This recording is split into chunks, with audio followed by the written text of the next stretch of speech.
Good evening and welcome back to another edition of Beyond the Backstage Pass. I am your host, Vince Edwards. You may remember me, know me from Sound Image Productions, and I've got a couple closed roadie Facebook groups, one called Death by Loadout and another one called The Backstage Pass. Come check us out. Tonight, with me, near me, my dear good friend, Kyle Thomas. You're 6 feet. We're legal. I think it were like 7 feet. I think you're right. Yeah, I put that extra one in for my chick. She just worries about you, man. Yeah, She doesn't know what kind of bubble you're keeping. I don't know what kind of bubble you're having either. I stay in the confines of my gated community, I think. Keep it pretty close. How you been doing, brother? Good, man. How about yourself? You've been busy. I see your lovely mother sent us some cookies. I really appreciate It's a candy tin full of some lovely candies. Mom and Dad did that, sent us up. I just went another turn around the planet, so they sent us some candies. And you know how moms are. They want to make sure you're warm, so she sent me my yearly jammy. Well, you know how this goes. You hate candy, so at least, it storm rolls into the other thing. It's like... Not a big candy fan, huh? Not a big candy fan, but our great man Mike Brown's birthday is today. He's definitely getting some of these candies. The octopus's birthday today. We took him to lunch and had a good time with him. That's our director and executive producer, co-executive producer. The great Mikey Brown is 33 years old today, and we want to wish him a happy birthday. Without Mikey, look at Tony Lewis already with the pink Sharpie. Tony, I'm going to slap a bitch. Seriously, you take that pink Sharpie, you know what to do with it. And we love him, and we couldn't do it without him. He handles a lot of the IT stuff. He's a general all-around guy. What a wonderful, we couldn't be more lucky, so we want to wish him a very happy birthday. Happy birthday, Michael. And listen, I want to talk about something real quick. I haven't had to do this before in the show. We're at show 40, depending on what you're counting, 41 or 47. We'll call it 40. We'll call it 40. But last week we didn't do well. We had some technical problems, and I think I just wasn't in it. I won't lie. I think my head wasn't where it needed to be. So I want to apologize to my audience. I am lucky enough to have some great friends that help me do this and some great friends that come on the show. And we do this pretty well for the most part. And last week was not an example of that. So I apologize, and we will do better. We can do better, and we will do better. And I think tonight's show will show us that. So thank you for bearing with me, and accept my apology, please. Also, I wanted to thank your lovely girlfriend who I'm known for sleep issues, not being able to sleep well and staying up very, very late on an average day. Yeah, you got some problems. Seriously. I am known to see this guy's up till like 5 in the morning. He's up at 8 every day. That's pretty regular. Yeah, it's a thing. And she made me these lovely brownies that were very good, by the way, really delicious. And I don't know, they had some kind of secret potion in them or something. I didn't take it to the chemist to get it broken down. I just trusted it. But I thought it was very sweet of her. Susie Dugan, thank you, Susie. That was extremely sweet of you to send the brownies over. Thank you, honey. And my good friend Chris Wilson, he's a badass in his own right. He's just like us. He's an incredible audio guy, an A1, and he's not working as much as he should be or would traditionally be working. So he's turned his. I had some earrings I got from my gal, some line-away earrings that I put up on one of our roadie pages. I showed a picture and it said, "Just got my girlfriend some earrings," and everybody lost their minds because they're kind of unique. It's the little line-away, the computer. What is this? They're 3D printed line arrays. It looks like a set of JBLs or something, some generic brand, but they're pretty cool looking. Yeah, and my girl's got a pair of them. I'm not sure if she'll ever wear them, but she told me she thought they were cute. But regardless, I know that right down the alley of something. Maybe Susie, I know your girl's in the game, and she's an audio badass in her own right. So if you could please give her those for me, that's very sweet as a loving gesture and acknowledgement of her kind generosity. Also, I wanted to thank folks for turning in this weekend. We had the long 4-inch. I mean, we would really talk this thing up. We put a lot of hours into it. I mean, a lot of hours. It's really hard to explain how many hours in practice. And we sure did. Yeah, and the Big Love Benefit Concert, well, that came out this weekend, and we just thank everybody that frequented it and purchased it and helped support it. It was definitely an effort from the heart, some love in there, that went into building that thing and bringing in some of the artists that came with us and some of the technicians.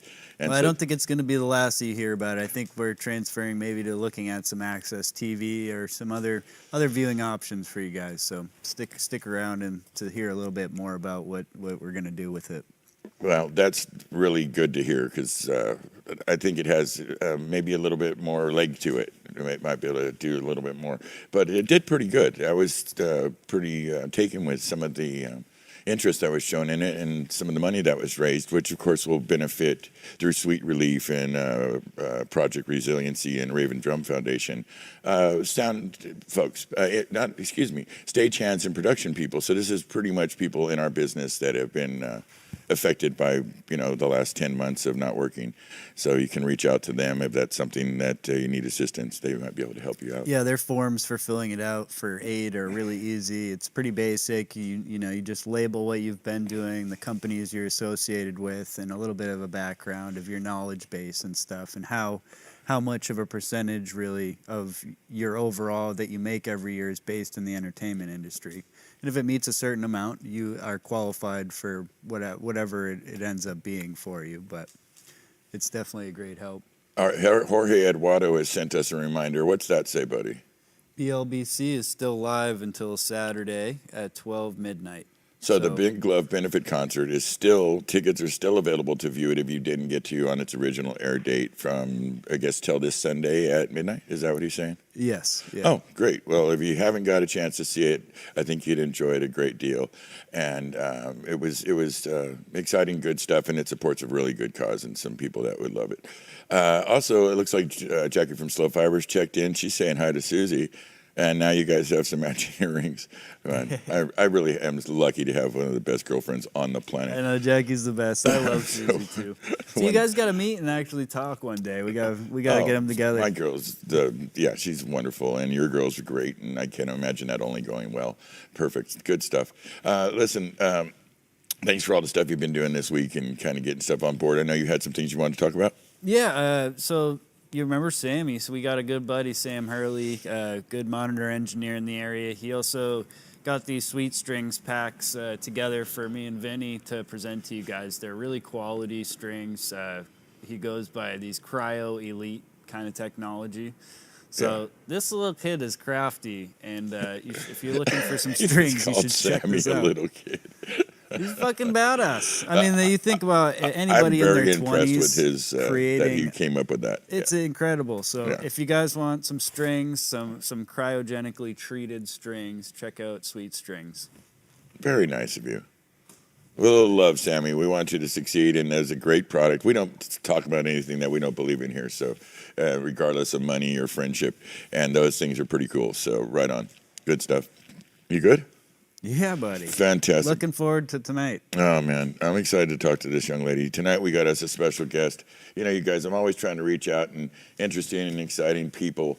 You tend to see a bunch of my old pro friends come on and they're exciting. They have their own unique perspective. But we ran across a friend of a friend who's this young lady that she's kind of got an extraordinary career to date. She's been in the game about 12 years. She graduated with honors from Rhode Island College. She works in the industry as a lighting technician, a lighting designer, kind of an all-around lighting badass.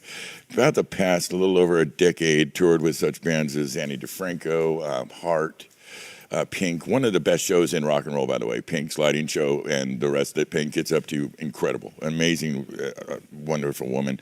Tonight, this young lady has worked with Pink recently, and we've been fortunate enough to get her on the show. Her name is Gabi Scheff. Good evening, Gabi Scheff. How are you this evening? I'm great, Vince. How are you? Oh, dear. It's really wonderful to have you on. We're doing fine over here. Like I said, we're kind of recovering from a little kick in the butt from wanting to do this thing as best we can. And sometimes technology is just funny, but we seem like we got a good connection with you this evening. We're really excited about that. How have you been doing during this last, almost a year now? Almost a year now. It's pretty wild to think, but I've been keeping myself quite busy, too busy, maybe. I'm very blessed to be able to say that I'm doing well. Thank you. Well, I know that you took this time to continue some of your learning desires or passions, things in higher education. How's that going for you?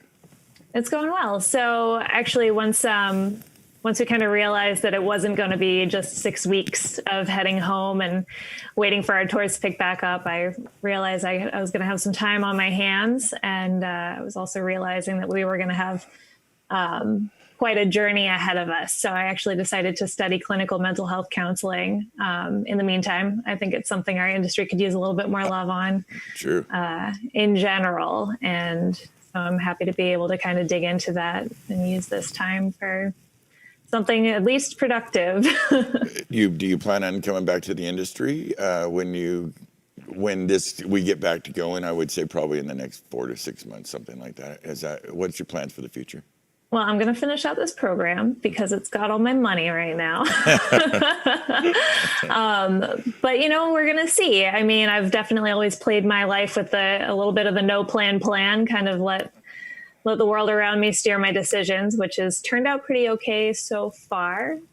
So we'll see where the wind takes us. I have a funny, no matter what you end up doing, you're going to land on your feet. You seem like a very smart young person.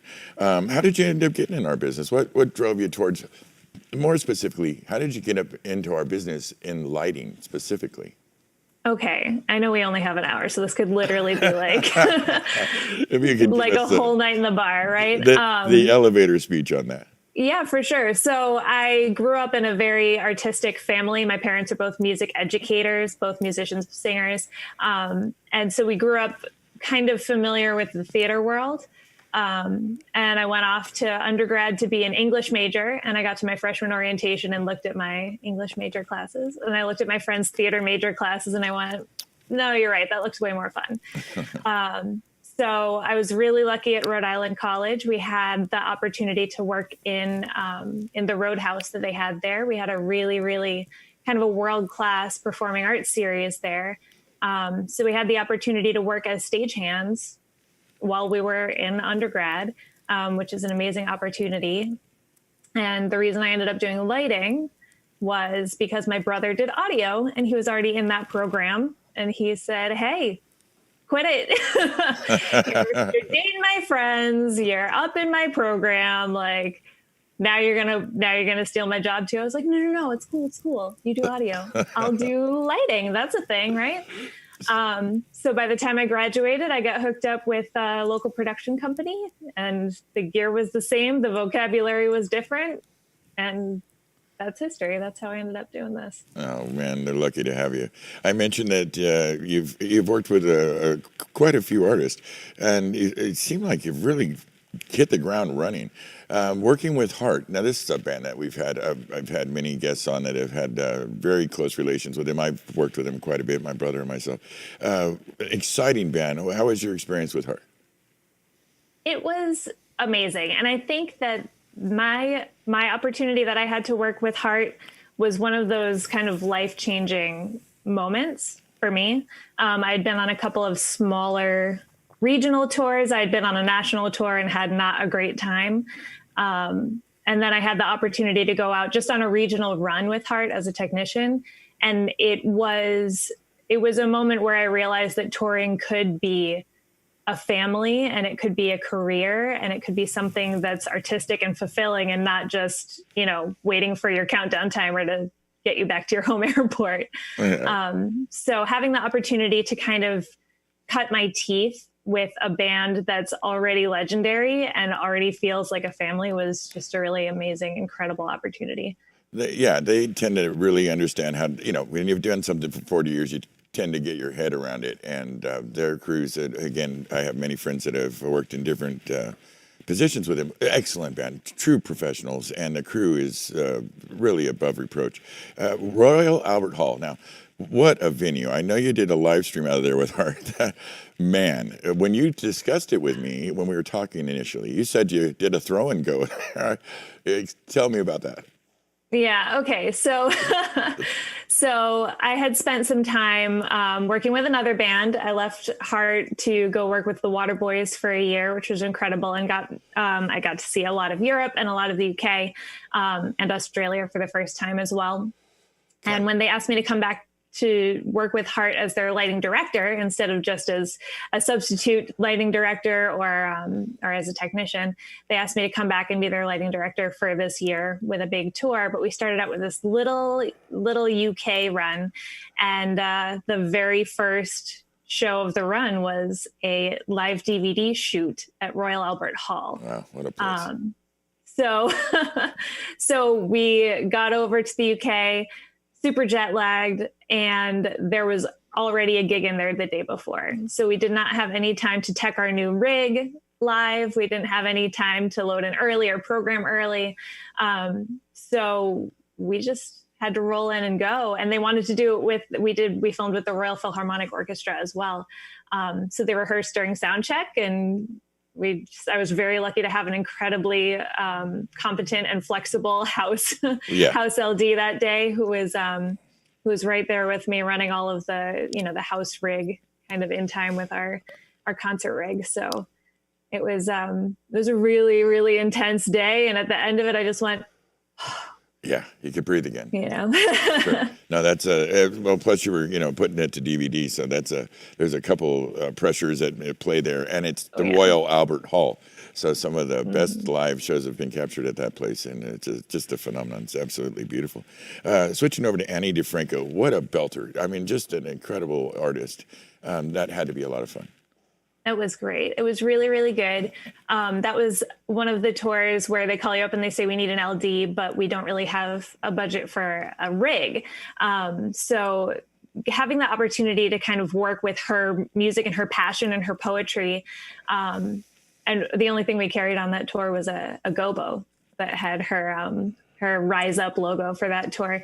So just kind of making sure that we advanced well and just getting in there and having a good time with the music every night with whatever we had at the venue it's kind of freeing, really. Yeah, no, I tend to enjoy the throw and go on that. It makes it more challenging, more interesting, and for a person like you in the lighting arts, which I tend to see as a little bit more of a creative pursuit, I could see there be a little, like the word freeing is definitely kind of sums it up. So I could see the benefits of that. That sounds a lot of fun. You mentioned earlier, a second ago, that you worked with the Irish band. They're kind of my understanding is kind of an Irish folk band. Folk rock, kind of in the Proclaimers kind of area lane, the Waterboys. I don't think very well known here in America, but they are. I was checking them out, and they had, I think one thing I saw had 62 million views. They have definitely a dedicated following. What was your experience with those guys? So the Waterboys are great. It's kind of hard to summarize like their genre because they've been around for decades, and they have definitely kind of ridden creative waves throughout their time. And it was really fantastic because they have these folksy, artsy, poetic roots. And you can really tell that kind of passion feeds directly into the way that they play on stage. So getting the chance to kind of get underneath their music and kind of try and be a part of that passion that they bring to the stage was really, really fantastic. And it just so happened that probably the one you saw with a lot of views was their song Fisherman's Blues, I'm guessing. It was, and that album and I both turned 25 on the road together. Oh, how which fun. The band did not think was very funny. But well, it's adorable in its own kind of way, but sometimes as older guys we struggle when we are reminded of our age, and so. But it's good for us to know, and I'm pretty sure as I go into my older days here, that the guys, the young folks coming up like yourself, like Mikey and Kyle here, are really the future of this business, and so it's nice to get your approach and your take on it. We've kind of been doing it for a while, and some of the older guys need to kind of pull back and let you guys come in with your ideas and your approach to the gear and the process. So that's a good thing. My good friend Kyle has a question for you. Let's go. Oh, I can't hear you. Yeah, we're not getting Kyle, Michael. I think somebody asked you what your favorite board to work on, Grandma. 1, 2. Sure. Or have you worked with the 3 yet? Yeah, so the console that I'm most familiar with is the Grand MA2. It's what we programmed the Shed Tour for Heart on, and I've just found it to be an incredibly intuitive console. And I've just barely gotten my hands on the MA3 before the pandemic hit, and kind of knocked out that opportunity. But I've found a lot of, what's the word I'm looking for? I've been incredibly lucky to have gotten my hands on probably one of every console that every venue has, because when you're touring without a rig, without a console, you have to be able to make a show happen on anything. Yeah. So if someone put me in front of, an old Ava Lights Pearl and then something that I didn't know, I would be so excited to get on that Pearl and rock out a show. But if I'm programming a show to carry with me, the Grandame 2, I think, is the one that I would probably still go for, just because it's so comfortable. Yeah, I think a lot of lighting technicians would agree with you on that. Lighting designers, that seems to be the general consensus amongst you folks. And we use one here in the house, and it's very utilitarian. It gets the work done for sure, and there's a certain rhythm to it, certain flow. I mentioned that you work with Pink. Now, my history with Pink is wow. Like really, we throw up some Metallica shows and Def Leppard and Iron Maiden. We do some big shows, but Pink brings a little something extra. It's hard to explain a Pink show. It's almost like Broadway meets rock and roll, and I'm not exactly sure how to articulate it. And I know I think she's one of your most recent acts you've worked with. Can you tell us what a typical day in the life of doing a Pink tour show is? Kind of from load in. Well, we kind of covered a lot of ground with that tour. So I worked on the Beautiful Trauma tour as a technician. I covered the Follow Me station, which is the remote follow spot system for that. So I was fortunate enough to be able to do both years of that tour cycle, 2018 and 2019. And we did arenas, we did stadiums. We did stadiums in Australia where we kind of parked up for a couple of weeks straight, where we only loaded in once and then loaded out after, several shows. So those days, when we're in arena, we go in 6 or 7 o'clock in the morning, load that sucker in, get sound check done, do the show, and we're out of there maybe 1 a.m., 2 a.m. But when we got to those stadium shows and we really had to kind of size up the rig quite a bit. Yeah. There were some days where we saw the sunrise on both ends. So eventually, obviously, with any big tour, you eventually get into a flow with something. But, if you want to have a production that's that big, you have to have a schedule that's that big too. Yeah, put in the work for sure. How big is an average Pink lighting package in the number of 53s? I should have remember that number. I would have thought it would be etched into your brain just from trauma. A lot. It's a lot. Yeah. It's a lot of fun, though. I mean, I kind of look at the endless line of them. We did this with Taylor Swift Goes Big. An odd one was Miley Cyrus, 38 rigs. And it's one of those things it's kind of between the awe of the size of the show and then, the trauma of the size of the shows kind of just etches into your mind. But regardless, you worked with Trey Songz. How was that? Did you find any extra challenges working in the rap genre and the tendency to kind of be minimalistic in their lighting? Well, so that was actually my first national tour that I had the opportunity to do as a technician. So I think I was probably pretty overwhelmed just by trying to keep up with everything at that point in my career, sure, that I wouldn't have known how to compare it to any other, artistic venture at that point in time. But it was a really, really good learning experience for me. We carried a rig full of Mac 2Ks, which I'm sure any other lighting technician watching this is going, ooh. Yeah, right. So learned how to field strip and fix one of those in the dark. No problem. That's right. Yeah. But it was a really good first experience as like a national touring production for me. Oh, I'm sure it was a lot of fun. Do you have any preference? I kind of do this question when it comes up, and it comes up frequently more and more with audio and lighting, do you have a preference to doing rap type shows versus rock shows? Kind of depends. So I came up in the theater world, right? So I've definitely had a lot more experience with kind of like carefully programmed artistic, even like dance-like shows. So a lot more ethereal kind of music. But a rock show with a park hand rig is it's like it brings something out in me that I just absolutely love, the improvisation of it and the power of it. Yeah. And just getting in there and like really becoming part of the music in that way, sure, is something you can't beat. Yeah, I couldn't agree with you more. I think that feeling that you're referring to is kind of the thing that brings us back every time. at least for me. The difference between doing, so we mentioned rap and rock. How about, I know you have some experience with Heart, Water Boys, and Wilson doing some live streaming events, as well as working them live. Do you have, and to me there seems to be a distinct difference in the lighting approach, color balancing, so on, with live streaming where you're kind of more getting the show to be what you see on TV versus the live approach, which what we see with our eyes. Do you have a preference there? Well, I think it depends on this is a tough question too, right? Because everything these days ends up on YouTube, even if that's not what you're intending it to do. Good point.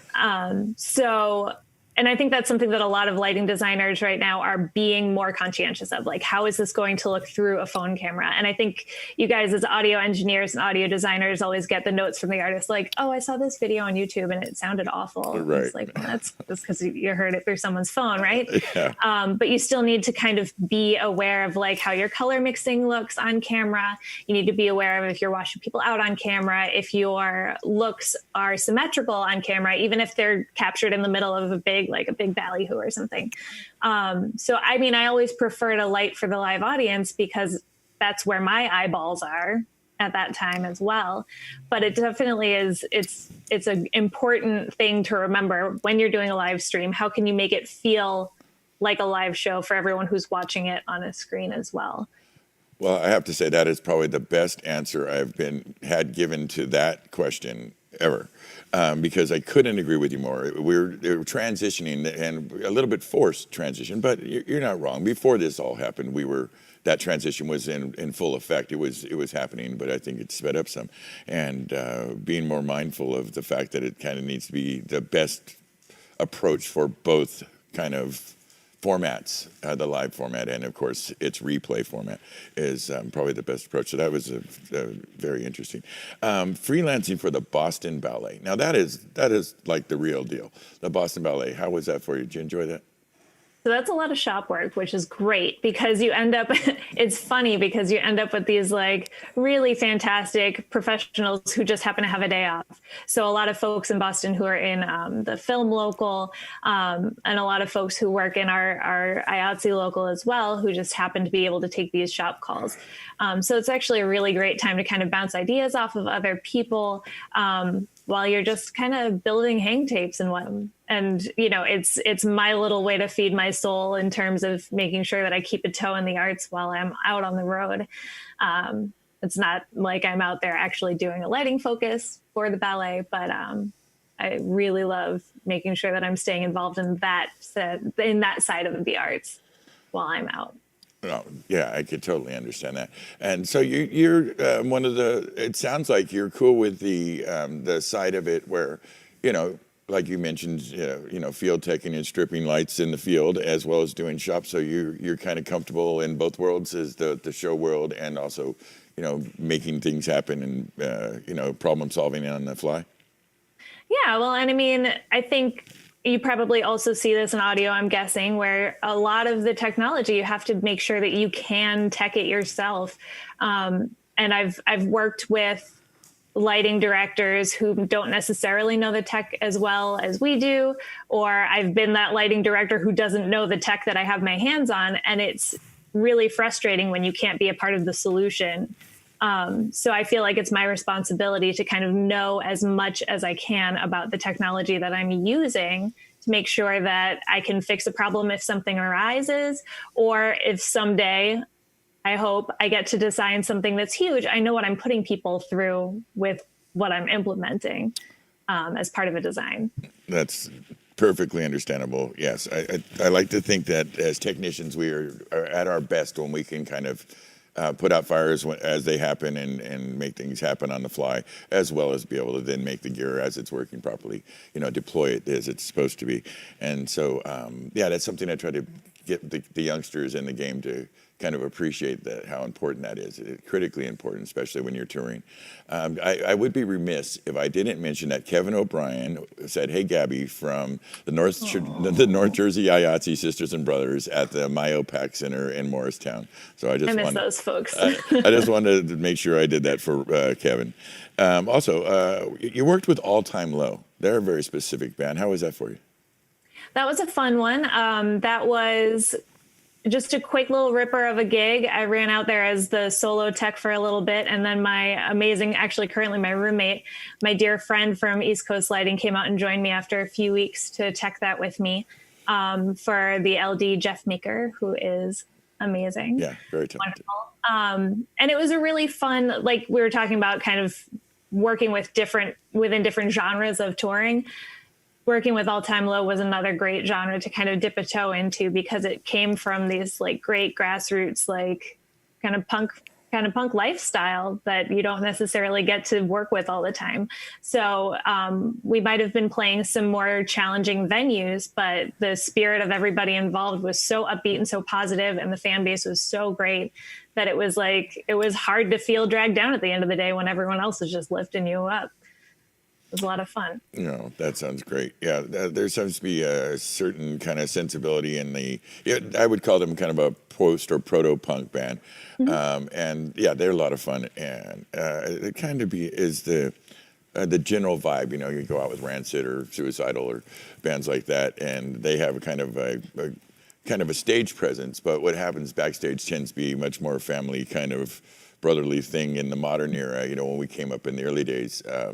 When I started in the punk rock business, it wasn't really a business at the time. It was just a thing, and it was different. And I think over time, as the artists have aged in the process and time in the fans, and for me invariably a more intimate and fun experience than doing some of the larger shows, which have their own challenges and great things about them.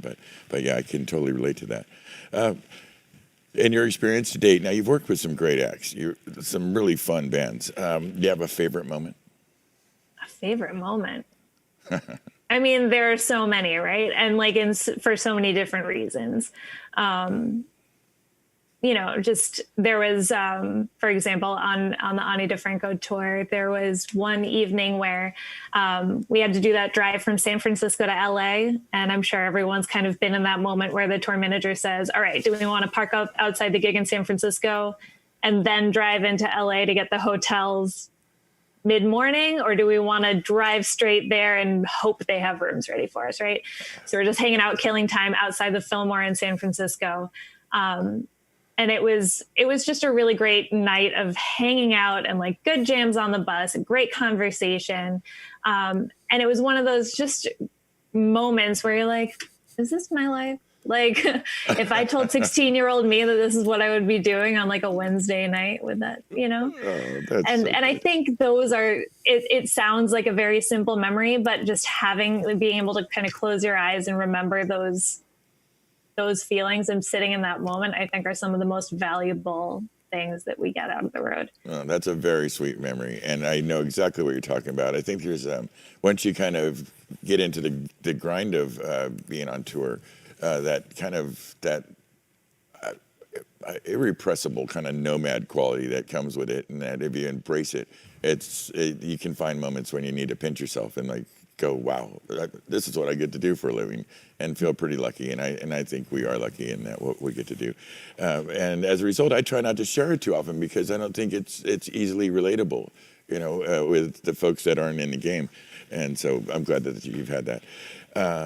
And I think you've got an incredibly bright future ahead of you. My goodness. I mean, your resume so far is really impressive. And well, thanks. And I can only imagine things that you'll get up to, and some of the relationships. A lot of this is networking and building relationships along the way. And so it seems like you're making some good connections from here. Some of the folks that you've worked with. I noticed that you came to one of my roadie pages recently, and you answered the questions to get in, and one part of it said that you were an all-around coffee drinker. Oh, yeah. That was very cute. Well, so do you think, so when in my day, we used other parts of the periodic table to motivate ourselves, but it seems in the world of Starbucks and Pete's and so on, that seems to be the go-to of choice. So you find that coffee is a big part of the working environment, the kind of efficiency rates of working in the modern touring industry?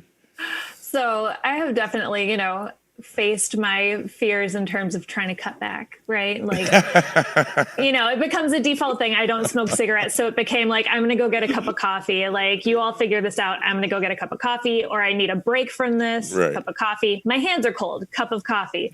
Like, it's a good default. Like, I'm going to walk away for a moment. Sure. And then, of course, you end up drinking the dregs of 8-hour-old catering coffee, and that's not good for anybody. Right. But in more recent years, is actually a friend on the Andrew McMahon in the Wilderness tour kind of turned me on to the AeroPress as a means for brewing. And I thought it was some kind of hipster bullshit when he showed me. And then I tried it and I was like, this is brilliant. So I don't know if you've seen these things. It looks like a little science experiment, but it's made out of plastic. It's indestructible. You can put it in your suitcase.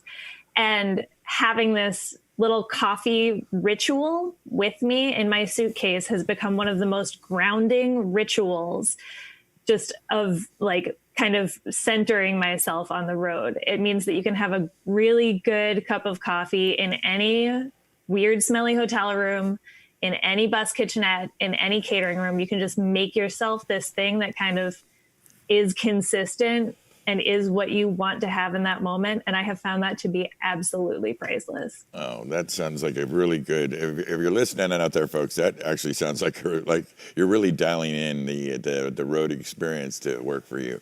And it's the little things, God lives in the details. If there's a God at all, he lives in the little stuff. And it's those little things that can really make the difference.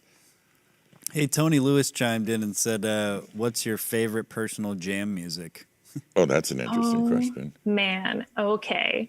Hear me out, guys. Rusted Root always brings it back home. Yeah, that's good stuff. Yeah. I'm up for anything Queens of the Stone Age. I'm just pretty much 24/7. Just put it in, and it's going to put a spring in my step. We all got something, I guess, right?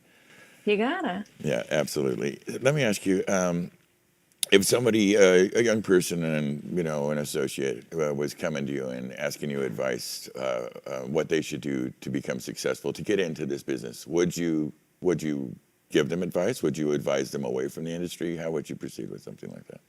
Well, I think anybody who comes to you and says, I want to try out this industry, let them make that decision. Like, this industry either shows you that you will make it or that you don't have it. And like, that's for each of us to experience on our own, right? So, and I certainly had plenty of people tell me like, oh, you're too nice for this. And I was like, fuck you. Do what I want. Perfect answer. But I think what I would say to someone is to embrace the opportunities that you're given, right? Like, you can always, if you don't feel safe working for someone or with someone or in a certain situation, you can always leave, but you're not going to get those opportunities if you kind of nip them in the bud, right? So I would tell a young person who wants to learn more and to do more in this industry just to say yes to the opportunities that show up. Yes. Yes is a very helpful word. And we mentioned this before we went on the air, having as many talents in your given part of your trade, abilities, tools in your toolbox, as it were, is very helpful. So we try to cross-train in here in our shop. This is a question that came up that came into my mind based on the answer that you just gave us. And forgive me if it comes off uncouth. I want it to sound right. Have you noticed in the industry, is there any particular challenges to being a female in the industry, which is rather a male-dominated industry? Like, do you want the 6-hour-long answer? I might have opened up a can of worms here, but I really do. But it is a can of worms. Well, but I am very interested in your perspective on this because I notice on my pages, for example, in my roadie groups, we do analytics on the show, we do analytics in the pages, and it shows that it's probably somewhere between a 13 and 18% female audience that we reach out to. I know this in my hiring. When we're looking for folks to work with, we try to be as inclusive as possible. Of course, also taking into account talent and skills.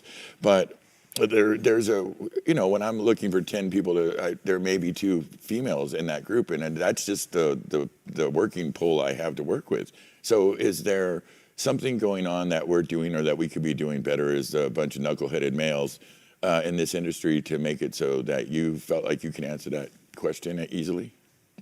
Yeah, well, I do know that there is a generation of really badass women who have been paving the way for women in my age group. Absolutely. And I owe a whole career to them and the shit they put up with and the shit they wouldn't stand for. And the fact that they just got in there and did their jobs and did them well and proved that, like, it doesn't matter. We're here to do our jobs. So what I would say, it kind of comes with a little bit of a story, if that's okay. Oh, please. I would like you to expand on this as much as you feel comfortable. So there was the 2016 tour that I did with Heart was a shed tour. It was great. I was the lighting director for Heart. We had 2 other bands on the bill with their own LDs, and they were both amazing dudes, and they're, you know, storied and should also be on this show with you guys. They're great. But what we ended up doing was we were at some venue, I think in North Carolina, working with the local crew, chatting with one of the other LDs about who's running the snake, who's doing this, who's doing that, who's tipping the desk for us. And out of nowhere, stagehand lets himself into a conversation. He's like, "Oh, someone sounds like she's in charge." And I was like, "Yes. So anyway, you're not part of this conversation." And later on, the same guy kind of approached me off to the side and implied that I should see him in the backseat of his car later. Oh, my God. And so I went to my crew chief and I said, "Matthew, I don't know who this guy is, but I don't want to see him on my spot call, and I don't want to see him in our department for loadout." And my crew chief took it to the local chief, who came to me and said, "I am incredibly sorry. I have daughters and I would never want them to go through that, and I will take care of this." And he reported it to their HR department. The guy was fired. He obviously was not back for show call, which was great. But for the rest of the day, the rest of my crew kept coming up to me and people being like, "I'm so sorry that happened to you." And I'm like, this happens all the time. Like, this is just the first time somebody did something about it. Wow. And I was not just surprised that someone did something about it, but I was surprised that I felt surprised that someone did something about it, because that should be the norm. Absolutely. And it turned out that this guy was kind of a creep, and a lot of the local lady stagehands also came to me and were like, "Thank you. Like, we've been dealing with that for a long time." So what we can do as an industry is to call each other out on our bullshit, make sure that we're not letting that happen. And it doesn't matter. I think that went as far as it did because I happened to be the LD for the headlining band. I'd like to think that if I were just, you know, a kid with a vendor, that it would have also been taken as seriously. But we need to make sure that we're holding each other accountable when we see these things happen.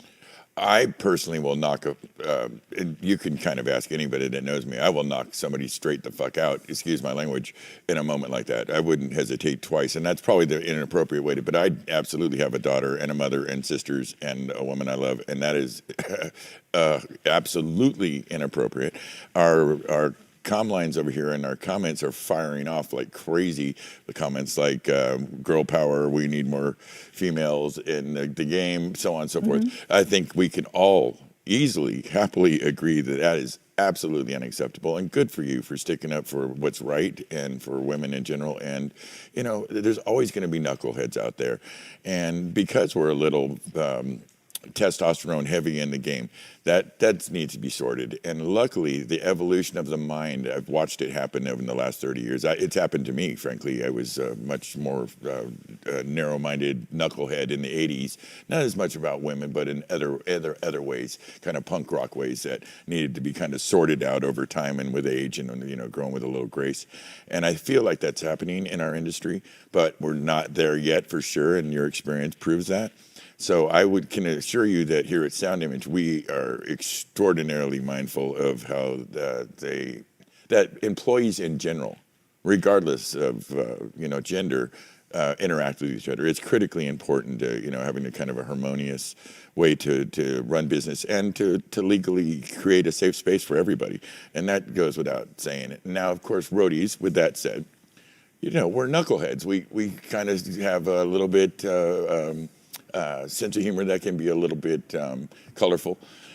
And there's a certain amount that you leave for that, but there's never, I can imagine, I can't say, my wife just said, "Atta girl." She's with you all the way. And of course she is.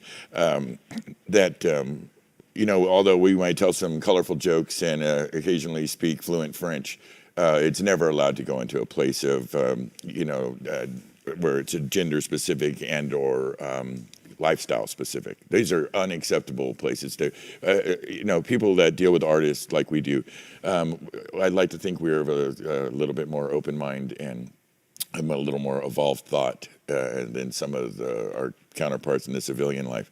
So I'm glad to hear that you've dealt with that in a logical way that had positive results. And hopefully going forward that's something that you experience less and less. Yeah, and I think that the more we can make this just an equitable space for all kinds of people, we're going to get the talents that all of those people possess, and it's just going to improve the industry overall. So I completely agree. Well, it's partly cultural. If you look at a place like Israel, where a female, male, everybody goes into the military, there's no really gender imbalance as it relates to a sense of what a person can do based on gender, and it's a little bit of an old Protestant way that still lingers with some of the old white guys on the planet, and it's not to our credit. So it's people like you doing the right thing. Hopefully, people management like me that when we are made aware of something not going correctly or that's inappropriate, we will drop a hammer down quick and respond appropriately to something like that, because it just has no place in the industry. Zero, no place. So good for you. I'm kind of proud of you right now. Good stuff. Let me ask you. You've been in the game long enough. You've been watching what's going on in our situation in the industry. What's your sense of how we're going to work our way out of this thing and back into some work? Oh man, I don't know. I've had so many long conversations with friends about, how we think it might go. And I think we all just need to trust that this is going to take some time to build back up to the level of productions that we were seeing, in 2019. At the beginning of 2020, because not only is this lack of work and income damaging the individuals, it's damaging the infrastructure of the way that our businesses work and the way that, our venues and our locals and all that is being harmed right now. So it's going to take some time for us to recover from that. But knowing the spirits of the people around us, it's going to happen, if there's nothing we know how to do better, it's we know how to push through hard times. Oh, absolutely. What do you think about this proposal? Again, on the groups we have we make memes and we make funny about, the kind of ability for an average industry crew to grab a hold of a situation and, slam it into a facility, make it by doors, under all these deadlines, constraints, people come in, we make the show happen. That's kind of the roadie way. And I know our industry reached out to government to potentially offer our services and our kind of logistics skills and our getting things done kind of work ethic to helping out in this kind of moment. Do you think that's something that's viable? Absolutely. Absolutely it is. Yeah, I think we could at least give them a couple quick lessons on how to get things done in a timely way and on to the next thing. It might be an interesting approach. Listen, it's been a great treat to talk with you tonight. Thank you so much for making time for us. I know you're on the East Coast, so you're up a little later. We very much appreciate it. It's been a delight to get to know you and hear your stories. We have big hopes for you. I hope to see you sometime out in our world and in the touring world and working with the big bands. And we wish you the best. Thank you for coming. Thanks so much. It's our pleasure. Thank you, ma'am. Very cool. Guys, listen, what a great guest. I couldn't be more lucky. I don't know how I get, turned on to such great people. She was lovely. We have big stuff coming up in the weeks ahead. We're really excited about next week. We've got the one and only Ken Van Dorten. Also, you may know him as Pooch. That's Van Halen's engineer, Kiss's guy, currently with Iron Maiden. He's a general all-around god in this game. And I always tell the guys when I'm trying to motivate them, that we want them to grow up and be like Pooch or Greg Price or Brad Maddox. So we got Pooch coming in next week. He's a wonderful man, incredibly talented. So please tune in for that. That's 7 That's what p.m. Mike's fighting for, is to be a baby Pooch. That's his birthday, man. What the hell? Be nice to Mike. But Mike's well on his way. because Mike is sharp as a damn tack, and if anybody could make it to the levels that Pooch He's has got a made great it. ear, dude. I mean, I'll tell you this. Greg Price said about Mike, just as an aside, Greg Price is Ozzy's guy. He's our dear friend. He's right here in the building. And that's Ozzy, Rage Against the Machine, Smashing Pumpkins, Van Halen, one of the biggest engineers in the world, one of the most accomplished. Said of Michael one day, he let him play with some of Mr. Crowley Rough Stems board mixes, and said that that was the best mix that he had ever heard anybody do of a Ozzy song. Now if Greg Price says that, and he's not real fast and loose with the compliments. He sure isn't. He kind of keeps it close. For him to say that about Mike Brown, our executive producer, the man mixing the sound right now, that's kind of a huge thing to say. And we were, if you remember at the time, we were all like, God damn. Yeah, good job, dude. Quite a statement. When Greg Price says that, that's like a thing. So you were being kind of cute, but I think seriously, Definitely seriously. Somebody at some point is taking over for the people like Greg Price and Brad Maddox, when they hang up their spurs. And in my mind, it's people like yourself and Mikey Brown and others that we work with, because you guys really are the next wave. And we feel very strongly about that. And that's the whole idea of I'm starting to call him Baby Pooch from now on. I'd get that cleared if I was he's going to start muting you. At age 33, he's just he muted me. There we go. That's awesome. See, you don't fuck with the sound guy. Everybody on that side of the camera, you respect as best you can. I want to send some love out to my dear, dear friend, John Del Rio, who has the page Loving Hands for Stagehands. I really appreciate him very much. He's running a service over there on Facebook, a closed group called Loving Hands for Stagehands. That's really necessary, I feel, right now. And they run it with care and kindness. And if you need to go kind of, work on some stuff's bugging you, there's some like-minded folks in the industry over there. And Johnny and my brother run that, and Bob Powers. It's a great thing. So I would very much check in. Send some love out to our dear, dear friend, Charlie Zaricki. We got mad love for him. He's a brother and a half. Charlie, keep an eye out for the mail. We're sending you something. And of course, Tony Lewis, an extraordinary light guy and a crack up, and he's all over our pages and just a good friend. So right on, guys. Thanks everybody for tuning in. We appreciate it very much. I wanted to send a special note out to Clint Winsley. Clint Winsley's Crew Music Asia. He had the unfortunate. Crew Music Asia implies exactly what it is. He had a huge career in China and associated areas with some very, very large concerns over there right at the time that this whole COVID thing took off, and he had to get out of Dodge and went to his home country of Canada. And we helped him out with that. There was some. It's too deep of a story, but we helped him do that to get him across the Pacific to where he should have been. And he sent us a card. This is only a year ago, the 20th, when he got out of Hong Kong, and he sent us this card, which is really very, very nice, saying, thanks for us being brothers and being there for him when he needed us. And he sent back some love in the card, which was absolutely unnecessary and very sweet. We helped out because of the love and the brotherhood. But that was very sweet, Clint. We're glad to hear. Clint signed a 3-year deal here recently to get back into Asia and do what he does, which is put on very, very big shows. And we're excited for him. So, Clint, our best to you, my brother. We want you to succeed and be happy, and we're really glad to hear that that's going your way. A quick shout out to some of our sponsors, Sweet Treatments, Chef's Touch, Diablo Digital, LSV, the great people at LSV, and of course our parent company, which is Sound Image Productions and Southern California Sound Image, and the great Dave Shadone and George Edwards. We appreciate you guys a great deal. Thank you very much. Next week again, we've got Pooch Van Dorten's going to be on. He's going to talk big rock and roll, giant shows, working for some of the best.